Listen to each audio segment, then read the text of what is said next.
And we're back, ladies and gentlemen. It's DK versus EHOME. I've had caffeine. I'm ready. I'm pumped here. This is going to be a good one. It is a tale of two very different teams as far as the standings go, though. Looking at Team DK, they are sitting in the middle towards the bottom of the pack, 6-8. And on the other side, you've got the beasts, EHOME, the new rising stars in the Chinese scene, with some big names from Southeast Asia, Ohio, and Mushi joining forces with DDC, Inflame, and ZYF, and they've been on a tear as of late. So, with that said, they come into this match 15-3 at this point, having played 18 out of their 30 games. They are catching up to CDEC, who are 22-6, only 2 games to go. It looks all but assured that CDEC and EHOME will both go, along with Tongfu, very much on track to at least go as wildcard teams. It will be near impossible for them to drop out, I feel. But with that said, the draft's underway, so let's talk about it. We're going to have a different kind of draft this time around. The Broodmother is first phase banned against DK by EHOME, and then the first overall pick comes out. It's a Bat Rider. And interesting, as Bat is generally one of the better heroes against Brood. You can't be as cute in the webs against the Bat because he can just fly right over them. Also a natural gem carrier, so he's pretty good at stalking her, but whatever. They ban it out. So DK reply with the Venge. Good way to break the lasso. Also Rupture, great against Bat initiations. You jump in, well, now you're ruptured, and you're not going anywhere, or you're going to die if you try. EHOME following this one up with the Wraith King. Are we going to see that Zeus pick? I guess not. DK go for the Shadow Fiend. Huh. I'm not sure if they'll run this Bloodseeker the same way. We actually saw EHOME use it earlier, and the way that they were running it, they ran the Bloodseeker as a jungler for Inflame, kind of their 4 position. And then, if you run the 4 position Bloodseeker, you're running a Shadow Fiend mid, and it can work, but seeing this Wraith King pick, you have to be worried about early aggression from EHOME. They now go into an Ancient Apparition. Could be a core Wraith King, could be a support. They've run the Inflame support Wraith King before, so I'd lean that direction. If that's the case, I don't know that you can get away with the Jungle Bloodseeker. Shadow Fiend will be in grave danger constantly mid. Venge is not a great defensive support early. You can Parker mid and possibly help keep him alive, but I think if you're EHOME, you want to make sure that DK don't get away with the Jungle Bloodseeker, and if they try it, you punish them. So, with that said, DK will remove the Phoenix. I've yet to have the pleasure of watching EHOME run the hero, but the Caw will be denied for at least another day. Or another game, I should say. Pick number 4 for DK. What's it going to be? They've got the minus armor going, Shadow Fiend and Venge. No massive synergies for the Bloodseeker yet. I'm not really seeing how the Blood Rage fits in particular. You don't really want to throw it on Shadow Fiend because he tends to be fairly squishy until late game, and well, I suppose they're just picking up this Bloodseeker as a way to deal with the Bat Rider. So far, that seems like the main reason, but DK now going to a Witch Doctor. So heavy on the physical damage. It's a pretty good Ghost Scepter game overall, later on anyway, once the Shadow Fiend's more interested in right-clicking. It's now 4th pick for EHOME. They've got their support duo, most likely, the Bat Rider for Ohio. Honestly, I feel like it is first phase ban-worthy if you want to ban it out. It's just been so dominant for him. Invoker is in the pool, but generally Inflame is on the Wraith King. So I don't think we're going to see that this time. What else have they been running? We've seen the Mushi Ursa quite a few times. Troll Warlord's been neglected thus far and sits in the pool. Tanky Bashlord, good in the front lines, makes the Wraith King a lot stronger. That could be an option. Lycan was banned. Okay, what else is there? Trying to get rid of my hero list. I still wish that there was a way to see the hero list when you're casting. I guess it's not so easy. They'll go for a TA now. Now, this is a classic way to just shut down the Shadow Fiend. You get TA, and it's a matchup the Shadow Fiend should just flat out lose if the TA plays it properly. Very difficult to win the lane. You'll almost be required to park a support there at some point. Once that TA gets sick, Shadow Fiend always have to carry a TP scroll and constantly be ready to run and TP out when that TA jumps on you. And if she gets a haste to DD and Invis, you may die anyway. So I do like the fact they go for the Witch Doctor, though. It means that the Bloodseeker either going to the off lane or safe lane. Maybe they even run the Shadow Fiend safe lane instead and try and dodge that matchup. Put the Bloodseeker mid there. Either way, TA should have a good lane. It looks like Slark actually banned. I like that ban. It suits this EHOME draft in general. A lot of kind of face rush style heroes, aggressive. They have the Bloodseeker to kind of control the Slark in team fights with Rupture, but you'd rather be using that on the TA, I think, in most cases, or possibly the Batrider. And Doom will be the 5th ban now. DK, moving along. They're going to need another core. It still feels like they're a bit light on like team fight control, reliable lockdown. They've got a lot of like gimmicky ones. The Bloodseeker, Rupture, Cask, and the Vengestone, which is their one reliable disable.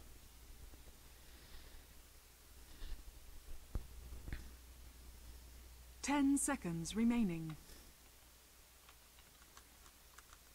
5 seconds remaining. 5 seconds remaining now into reserve time for DK. Well, they've got a lot to live up to. Mushi technically playing against his old squad. But this DK seems like a shadow of the former glory. We all miss the old one, but I will say this DK loves to run a lot of carries. Generally, they've been shying away from picking up too many support heroes. This time around, they will run a proper support duo, though. The Witch Doctor, Venge. Good synergy here with the Shadow Fiend to a lesser extent, with the Witch Doctor to a greater. Now, I do want to remind everyone that the ward no longer works inside of Chronosphere, and it actually was a problem in the last match where I saw this duo together, or one of the more recent ones. You got to be careful not to place your Death Ward inside of the Chronosphere, or it will not do anything during Chrono. It's a new change in 6.83, and something players maybe hadn't read in the patch notes, just hadn't experienced before. Happened twice in one game to the same player, though. I imagine he researched and figured it out afterwards. Alchemist, the final pick, and it's a ZYF Alch. It looks to be a one-position Alch. Oh, this is exciting. He's got the minus armor to go with the TA meld, so both teams pretty good at Roshan control. I'm looking forward to it. Alch's had some changes to the Grievel's Greed in this patch, and I think the big one is that level 1 is a little bit more of a value point in terms of the way the bounty scales. So I wonder if he looks to level up the Grievel's Greed, if he just takes a single point. Your old carry Alchemist used to be that you just max it right away. It's been a while since those good old days. Ever since the ult got changed, the hero's been more played as a support, a utility hero, an initiator of sorts. But with that said, we're going to get underway now, folks. DK walking right towards the Roche pit. Radiant get vision of this. Ohio spotting them out. They're all waiting in the pit. In Flames coming in hot. They've got an Alch stun. Chilling Touch deployed. Uh-oh. DK trapped out. The 2 hero stun. Who's going to die first? It's ZYF who jumps in. He falls low. Surviving for now is the entirety of DK. All 5 of them, but Chilling Touch damage is going to start stacking up. CTY going to drop here soon. It looks like one more auto attack. They go. He misses uphill. CTY survives. DK, they get the first blood. They end up getting 2 additional kills, bringing down the Alchemist, the Wraith King, and the Batrider. And they had Chilling Touch. How did that go so wrong? I think they did a poor job of focus fire. To be honest, in the chaos, didn't really get to see, but they got the 2 hero Alch stun to start off. I wonder if Acid Spray would have been better there. I feel like it might have offered them more in the fight, but oh, that's costly. 3 kills for DK. The funny thing is, EHOME are like, we see you walking in, and we're just gonna wreck you. And DK are like, we're not afraid of you. We got this. Wow, that was unexpected. Suddenly, Bloodseeker with a PMS, Quelling Blade, 275 gold in the bank. That's a happy Bloodseeker. Shadow Fiend also very close to his bottle, despite going for the Wraithband build. So now mid lane gets a lot more manageable up against Mushi for Mr. Cold Snap. Alright, let's introduce the teams now that the insanity in the pit's over. Inflame on your Wraith King, DDC playing the the Ancient Apparition.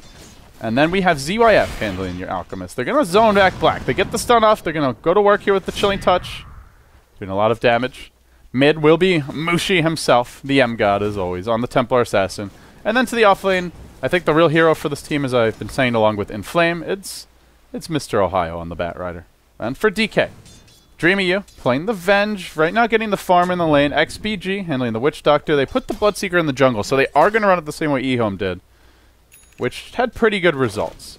Cold Snap, handling the Shadow Fiend as mentioned, and that leaves Black. .Z, not to be confused with the Vici Gaming Black, playing that for you. Will be a stun here on Ohio. Uh-oh. He may end up going down. One more auto attack. Not quite enough to get the kill. So I think right now, if you're EHOME, you really want to go for a gank soon mid on this Shadow Fiend. Void off lane. We'll have a pretty easy time against the Alchemist if leave the lane, but the issue is you've given up early kills to the Shadow Fiend. He's going to do very well in lane against the TA compared to what he normally would. And you also want to punish this jungle Bloodseeker. So I would like to see a rotation towards mid fairly soon. Bloodseeker is not going to be able to do much to help, but as I say that, I think DK a bit worried about. They're already rotating XPG towards the lane. Currently, Dire Team, no vision of that Wraith King, who is heading towards the bottom rune. It's a regen that he's going to grab. Regeneration. And at the same time, a bounty. Snagged by XPG. I'll take that. He'll trot back towards top. Whew, what a crazy start. So yeah, it is the Grievel's Greed point, value point early. Well, let's see if he looks to level it up further. That's really what I'm interested in. Does he go for that more greedy build? And if so, what's the item build here for Alk? I honestly have not seen it here at all in the new patch. But I think, well, actually I think I saw it once, but it was as a support. Just going for like the standard acid spray, minus armor, gank build. Black caught out now. This might cause the cold feet to proc. They get the Alks done as well. Oh, Black slated to fall. Last hit claim there is UF will go happily back to lane. He now hits 3. He is leveling up the stun first. Maybe he just leaves it at 1 point in Grievel's Greed.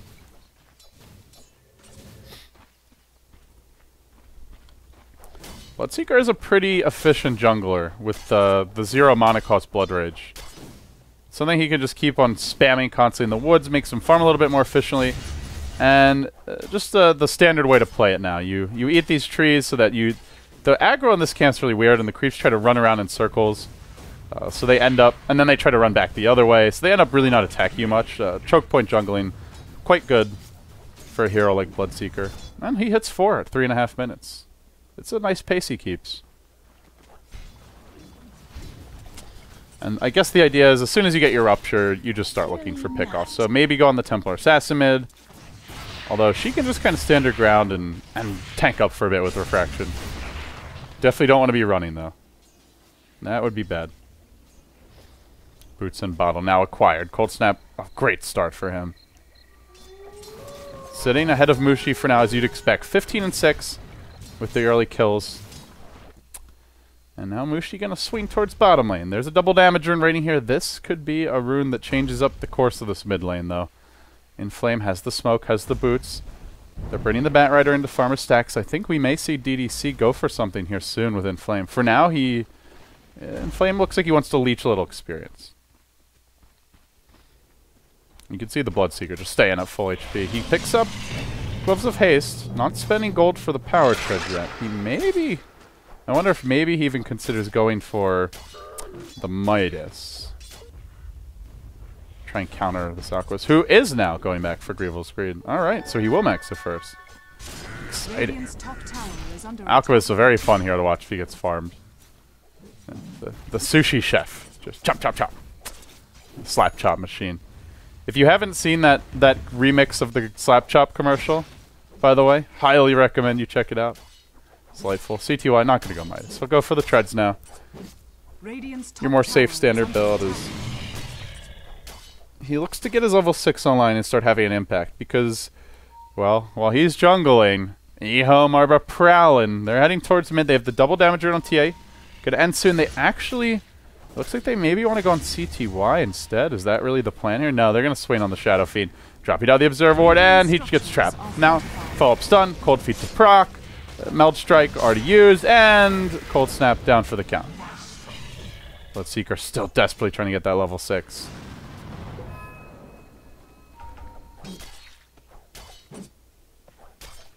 Very annoying to play against that global thirst now as well. And it will be a Venge Midas in the safe lane. I will say that DK, back when we were doing the hexagons, this team would have had a very odd hexagon because they just play so damn greedy. Normally they draft like 4 or 5 carries, and they're kind of doing the same thing here with the Rupture mid lane, but Refraction is going to allow... Oh, Mushi, he's got Meld. He's just going to keep on running. Now he tries to hide and meld. Now he tries to run. He kind of panics and just ends up getting run down. I feel like your better play there is just to stand and try and fight a bit. But meanwhile, mid lane, Cold Snap in a bit of danger. He's low. And he's dead. While CTY starts farming the enemy Ancients. But Ohio's here. No Flame Break skilled up yet, of course. Because he's only level 5. So won't really be able to do too much. This Alka's up to 3,400 net worth, though. Radiant's top tower is under attack. What an interesting game. I'm not sure how much Mushi has played against the new Bloodseeker. It's not exactly a common hero in competitive right now, though I think it is after today. Oh. Coming out is the Maledict onto Mushi. Is he leveling it up? Let's see. Oh yeah, he is. Level 2 Maledict. Interesting. The heal's not as useful against Ancient Apparition, so I think that's the main reasoning here from our Witch Doctor. Cold Snap is sitting back bottom lane. They have a Chronosphere ready. They're going to look to go in on ZYF, maybe. No, still not. Radiant Vision, not seeing him yet. He's just off the lane mid. They're going to now rotate XBG in, maybe. If they don't go soon, they're not getting this kill. And gonna allow out a long-range toss. Ice Blast coming in. Can they get off the Wraith King stun? Oh, they do. Black Sea in trouble now. Very low. He's ticking down. Is he gonna shatter? It looks like he might. They end up getting the Alchemist kill. Oh, he's so close to dying, but ends up not quite going down. The Alchemist, the Wraith King, both falling. Rupture was used there. Nice rotation from CTY. And it's gonna be up to Ohio to turn this one around. But remember, he's up against the Bloodseeker. And he is gonna be backing off, right near that threshold of being scouted out. Radiant's bottom tower is under attack. Radiant structures are fortified. CTY going to be working on the tower here with Black Sea at his side. And at the same time, Mushi makes his way top. He wants to go on the TA. Stun was used. Still can continue chase. He's got the phase boots. The creep's not cooperating, though, really getting in his way. I think Dreamy U makes it out now. Meld Strike, not enough. Maybe if he Meld Striked first, might have been enough. I don't think so, though. I think Ven still lives there with like 50 HP or something. So this is an aggressive and successful jungle Bloodseeker so far. He's already at 4K net worth. Actually, your net worth leader. Wonder what he goes for. Last game, we saw the Sanjin Yasha. This game, you could make an argument for BKB Rush. Blade Mail wouldn't be too terrible. Can go for the Dagon. I don't think we see a Dagon. Choose your poison. They'll go in with the last one on to Shadow Fiend, though. Cold Snap caught out by Ohio. Debuts his Blake Dagger with a very nice rotation, getting the kill there. And in the meantime, the rest of DK just monopolizing the woods. A lot of heroes sitting back. Looks like there will be another Midas. Black closing in on one if he wants to pick it up. Just about has that recipe.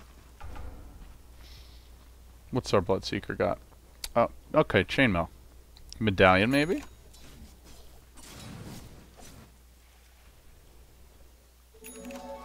They do have Roche potential, DK, so if he wants to pick up a Medallion, it could be a great choice. Also nice to help counter the minus armor from EHOME. It's a very cheap, cost-effective item in general. The Bloodseeker picks have been pretty successful the past 2 games, I have to say. 3-0 and 2. They don't have that amazing synergy of the Bloodseeker Zeus, but still has made a lot happen in the laning stage. And it's going to be the old school way to play the Alk. Shadowblade now picked up. Man, this takes me back. This takes me back a while. This used to be the build. TI3 era, I believe it was. Or was it before? I think it was TI3. Maybe before then. There used to be that time, back when Alchemist ult gave him bonus HP, where every game Alchemist would just get Shadow... I think it was Loda who popularized it. Yeah, he would go from Midas into Shadowblade, and then as soon as you get your Shadowblade, you just start killing constantly with the stun, because the hero does insane damage. And there's good synergy, too. Shadowblade gives you that bonus damage on when you break the Shadowblade, and You combine that with the minus armor, and it's a very potent combo. You see, he gets the auto attack off first. Now throws out the... It doesn't even need the Ice Blast, actually. Kill already secured. Essentially, but... There will be the Shatter. Void unable to do a whole lot. Demence uses Midas and pick it up before going down, but... Off to a good start here with the Alchemist Shadow Blade. Now the Bat Rider Lasso. A lot of heroes that can just go around the map finding these pickoffs. And it's going to be Void who picks up a smoke. Still wondering what CTY is going to go. If he wanted a medallion, he could have bought it by now. Does he go for Assault Cuirass here? Does he go for a Blade Mail? Bottom lane.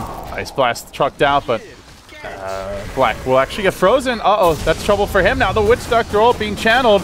It's going to lay into CYF, and with the Chronosphere, Black ends up surviving. Doesn't shatter, gets the turnaround kill. What a play. Big swing. Nicely done. And very close to dying there as well.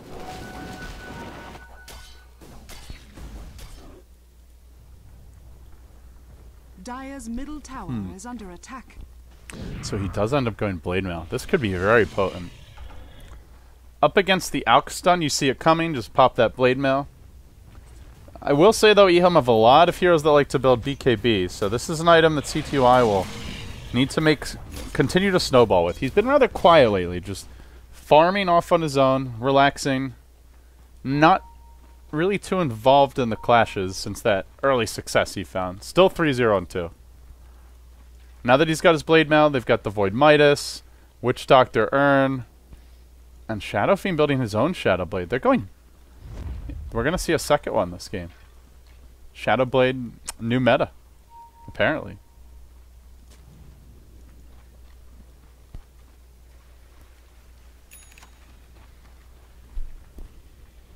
And now the smoke into the pit from DK. Can they actually secure a Roshan, though? They're just hiding in the pit for now. And Shadow Fiend's going to set up bottom lane. He fades into the shadows. How fitting. How appropriate. Trying to keep his eyes out here. Now he's going to strut back a little bit. They do have an Ice Blast available, though. It's only level 1. Black dropping low, though. Very low. He almost dies to the Roshan. He can't really do anything anymore. There's no Witch Doctor heal. He's just got to kind of sit back and watch while Shadow Fiend goes down. Ends up paying the price. But do they get this Roshan? That's the big question. CTY can't even tank it. Witch Doctor's not forced to. CTY coming back in. Witch Doctor getting nice and close, but without the heal, this gets very dangerous. I don't know if they could do this. Roshan, the XPG almost goes down. He's down to the last auto tech. CTY barely snagging the Aegis. They all scramble to get the hell out of here. Blade Mail pop by CTY, but well, as quickly as he gets the Aegis, he's going to lose it. And he looks like he will end up losing it twice. Is that really worth it? The Witch Doctor goes down, the Shadow Fiend goes down, CTY goes down, everybody and their mothers go down. And oh, by the way, there's a Templar Assassin in this game. Moshi's gone for his Midas. Counting the Roshan, this looks like still a 1,500 gold swing.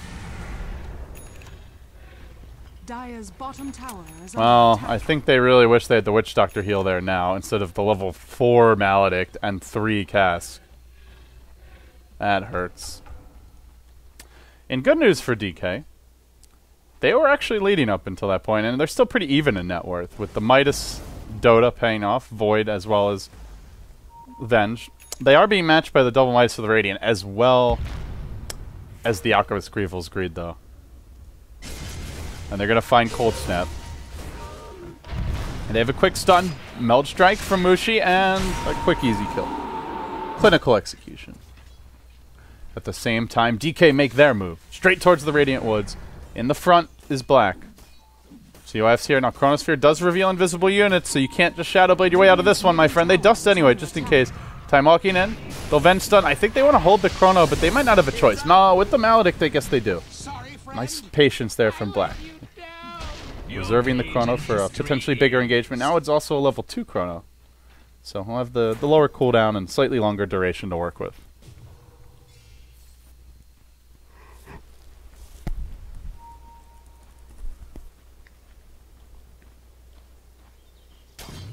I'm just admiring the Bloodseeker Dota. Honestly. Who would have thought there would be a day when Bloodseeker would be picked multiple games in a row? I don't think this hero's ever been in the meta. Radiant's bottom And I'm thinking tower even back is to under Dota attack. 1. I can't recall Bloodseeker Dire's top ever... tower is under attack. I'm sure he was picked, but never being like a go-to carry structures or are hero fortified. of any kind. Radiant's bottom tower is under attack.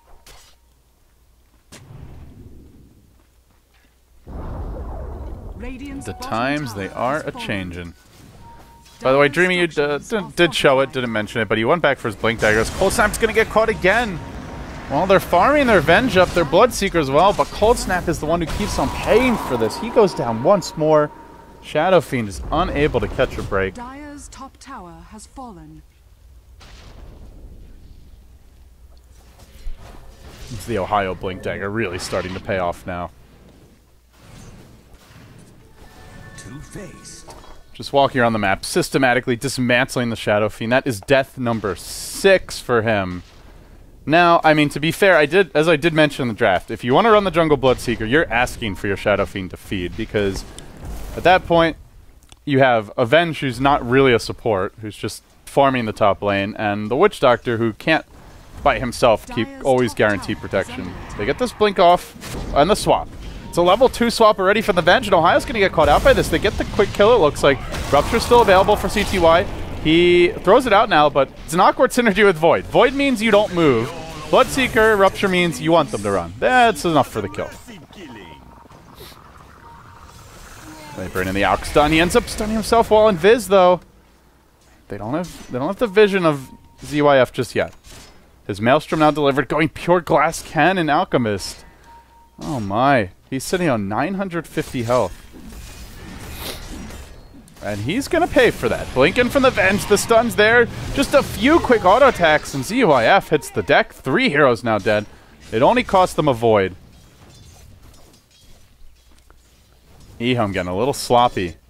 And DK showing off the mobility and just the pick-off potential of their lineup.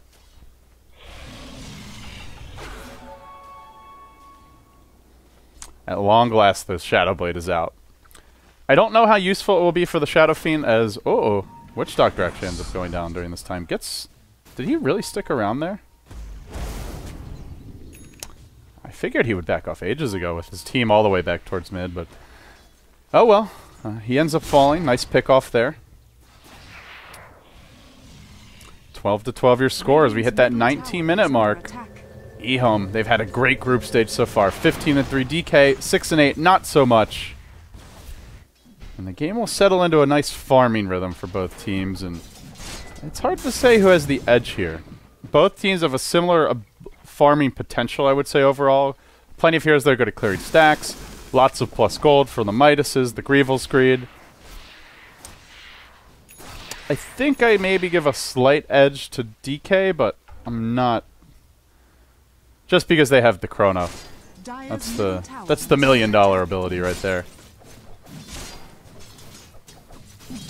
At long last, Inflame will crack level 11. So he gets the level 2 ulti now, cutting that cooldown by 100 seconds. The scaling on this ability is just so weird. Dire's middle tower has been denied. Dire's bottom tower is under attack. So there's a deny on this tower bottom, and at the same time, or mid, and at the same time, Black will defend the tower bottom. Shadow Fiend looking though. Oh, he's got the Requiem. He's got max souls. ZYF. Tread lightly. There's going to be a raise follow-up for this. Oh, no, he Shadow Blades out. He's a little bit slow on the raises, and ZYF ends up making it out to freedom, now channeling the stun. Can they bring him down? Bloodseeker. He's going to keep eyes on him. The auto attack. Last auto attack gets the kill. There's no running from the Shadow Fiend. Very interesting way to run this draft. Shadowblade SF. Bloodseeker all over the map. And they're just constantly using the Venge, and now the Shadow Fiend to try and set up kills, but Cold Snap will get caught out, and he will shatter.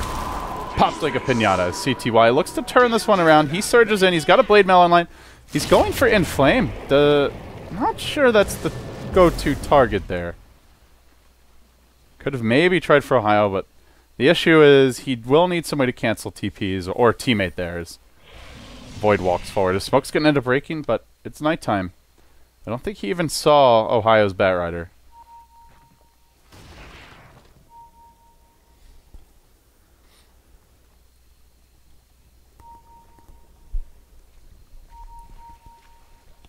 This has been kind of a weird, random game, I feel like. Both teams, a lot of heroes just running around farming on their own, playing rather selfishly, to be honest. The Venge not protecting her Shadow Fiend at all. Like, honestly, just doesn't care about anything except getting farm and trying to be a carry herself. It kind of feels a bit like a pub game in that sense. And at the same time, like, Mushi's just been off the map farming all game. Alchemist off on his own farming all game. The only heroes that have really been coordinating have been the Void, Witch Doctor to some extent, and the Bat Rider, Ancient Apparition, Wraith Cane. But there's quite a few heroes that feel like they're playing just solo Dota. It certainly made things spicy, though. Score 13 to 13 in 22 minutes. They get the time walk. Oh, Mushi. Quick blink reaction there. He'll leap out. Now Chrono's down, and this may prompt a response from EHOME. Knowing the Chrono's offline, they could go for a play.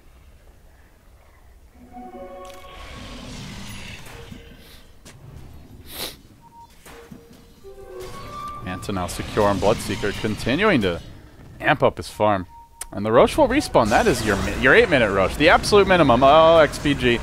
Wrangled in by Ohio. Flamebreak is going to push him back, but the entire squad is here. Mushi running forward, jumping onto Dreamy You. Could he get the quick kill? He will. They know that there's no Chrono right now, so Mushi has a lot of room to maneuver in this fight. Now, XPG driven back. Void, my kingdom for Chrono. They really need it as Cold Snap gets gone on by ZYF. It looks like he'll end up falling. Witch Doctor being channeled from the pit. They end up losing 3 kills. It's a triple for Mushi. He secures that one. He might make it an Ultra. No. Doesn't get the last hit. There's the Alku does. They get Vision on Black on the high ground. Incoming team wipe in just a few moments' time. In Flame leaps in, gets off the stun. The Cold Feet will proc, and it's an Ultra kill for Mushi. Slicing his way through the heart of DK, carving a path towards this Roshan, and now they'll look to take that too. Everything just slanting their way on the back of that fight. Oh no, I missed my fight recap. Sorry, guys. I am but a simple, humble noob caster. Looks like, I don't know, 4K, 5K maybe with the Aegis. Big swing. Very, very big.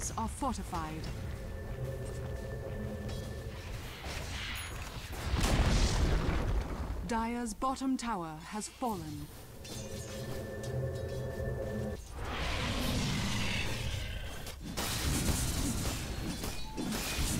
And still Alchemist, no plus HP items. He is sitting on 1,000 health. Granted, a lot of regen, but the greediest Alch build I've seen in a long time. Completes a Mjolnir. Still not a single item that does anything except help him farm faster.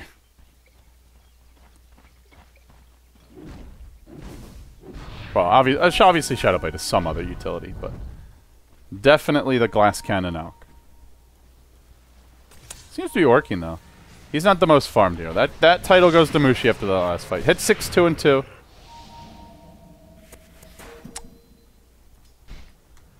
In theory, I feel like even if the Tia gets farmed, though, DK do have tools to deal with it. They've got Chrono, Rupture, DVC getting caught out now, but both teams backing down. There is currently Radiant Vision of this, as you can see the deep war they've managed to place down. Blade Mail will be the choice for Inflame. CYF rotating out.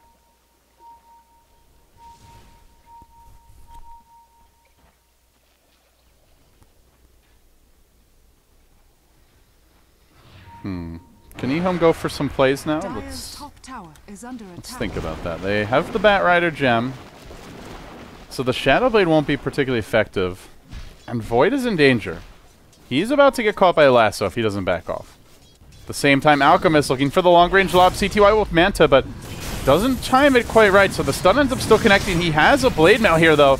He's going to turn and maybe try to fight. He's got a Rupture online as well. Does he look to get it off? Who's he going to Rupture? Rupture's the Wraith King, but swap back around. Oh my, that's a big chunk of HP just instantly taken out. Now they Requiem. They turn on Inflame. They're going to get the Wraith King kill. At the same time, this frees up the top lane. Mushi working together with DDC. They're going to try and bring this tier 2 down. So a Void in the end for a Wraith King. Technically the gold going DK's way, but I'm not sure that's worth it regardless. CYF doesn't have a stun ready. You can just go to work with auto attacks, perhaps. And they're bringing in the Batman. Once more, there's a flame break. They have the gem now. They push him back. into ZYF, and he quickly deals with Cold Snap. Bam! Bringing him down in a hurry.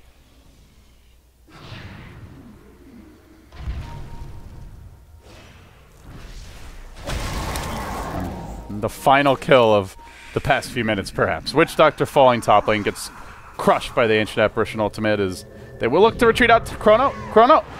Oh no, not again, Black! Oh, yeah. Oh my. That is just unfortunate. That hesitation, man. You can't hesitate on Void. You gotta just feel it in your bones if it's the right time. Confidence, man. Nice Manta by CTY, but maybe a bit too early, I guess, as Inflame will now end up setting up for his teammate. CTY wrangled back in by the lasso, and they'll deal with him. This Bloodseeker dying quite a bit now.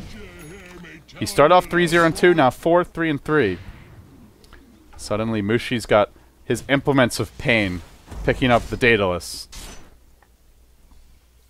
So now they have, let's do the math here. How much minus armor do they have? -7 from Acid Spray, another -7 from Deso. That's -14. That, we can check the armor on this Dire squad. That means the Void's in the negative. The Witch Doctor is like -8. Shadow Fiend's about -1. Venge is at -5. Heroes will not last for long against this level of physical damage coming their way, which means they need to have good Chronospheres. That's pretty much what it's going to come down to. And they are swinging around onto the top lane. Black just TP'd out, but say hello to the Bash Bros. EYF chopping meat. He wants some sliced shark, and he's going to get it too. I don't know if Hammerhead is considered a delicacy anywhere, but he's served up on a platter. I just don't know how I feel about sacrificing the Shadow Fiend's farm for the Bloodseeker and the Venge, though. Like, is that really worth it? Is that really the better choice? I feel like we've seen the Venge's farm come in handy like once. The one gank bottom lane is where I felt like the early levels made a difference. Had the level 2 swap, had the Blink Dagger, was able to get a big long-range initiation. But that's really been it. And because the Shadow Fiend got no help, now to be fair, I don't think Cold Snap's playing amazingly well, but he's 4-9. A lot of those deaths just part of the reverse snowball effect. A rainbow of TPs now descend on this bottom lane where CTY is busy pushing. Icebot's going to come through. They're bringing in the Bat Rider. Mushi's here as well. He does try to Manta the Flame Break, but it's going to connect on him. XBG now get the one who takes the lasso for the team as two heroes were maledicted, but not much follow-up to this. Now in Flame, they're trying to catch out CTY. He will begin to buy his Diffusal Blade. It looks like that'll be the choice, but ends with another death. At the same time, Alk finding the solo kill top lane. He's used the Unstable Concoction Surprise to kill a Void. Maybe even from 100 to 0 there. That's some big damage. 1,300 damage done. All before the Void could even react. If he was using the Mask Menace to farm, that may explain just how quickly he drops. And GG. DK, they think it over. They are bested here, and this puts EHOME now at 16-3 as Yang just ZYF going to work, but that's it. Game 1 to wrap. We've got one more game coming up in this series, folks, and then our final match of the day headed your way. The final match will be the Big Gods versus CSW, one of the teams that's having the most difficulties at 1-13 so far in the tournament. That's painful to even say. All right, guys, thanks for watching. I'm LD. You can follow me on Twitter at LDDota. Check all the VODs at youtube.com/BeyondTheSummitTV. And stick around, because EHOME versus DK, game number 2, coming up next.